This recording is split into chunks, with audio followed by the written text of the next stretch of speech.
High guys, welcome back to my channel. तर मी आज बनवत आहे बटाट्याची सुकी भाजी. त्याच्यासाठी मी 3 बटाटे घेतले, त्याच्यावरचे साल्ट काढून घेतले. आता मी त्याचे बारीक बारीक काप करून घेते. आता त्या बटाट्यांना पाण्यात भिजवून ठेवायचं, कारण ते काळे पडू नयेत म्हणून. नंतर मी एक टोमॅटो आणि एक कांदा कापून घेते बारीक कट करून. कढईत तेल टाकायचं, जिरे मोहरी टाकायची,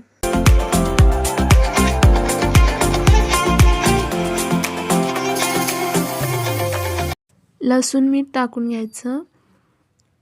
ते लाल झालं नंतर कांदा टाकून घ्यायचं. कांद्याला पण थोडं लाल होऊ द्यायचं. नंतर एक टोमॅटो टाकून घ्यायचा आणि वरून थोडंसं मीठ टाकायचं. मीठ टाकल्याने टोमॅटो लवकर शिजतो. नंतर मी यात मसाले टाकून घेते, हळद, लाल मिर्च मसाला, आणि याला पण छान हलवून घ्यायचं. नंतर यात आपण कट केलेले काप टाकून घ्यायचे, याला पण हलवून घ्यायचं.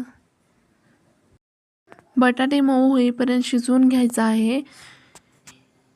याला थोड्या वेळासाठी झाकून ठेवूयात.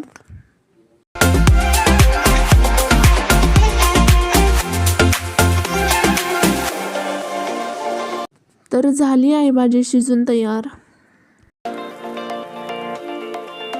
तर गाईस, तुम्हाला कशी वाटली माझी रेसिपी मला कमेंटमध्ये नक्की सांगा आणि माझ्या चॅनलला सबस्क्राईब करा, शेअर करा. आणि तर भेटूया उद्याच्या व्हिडिओमध्ये. तोपर्यंत बाय बाय.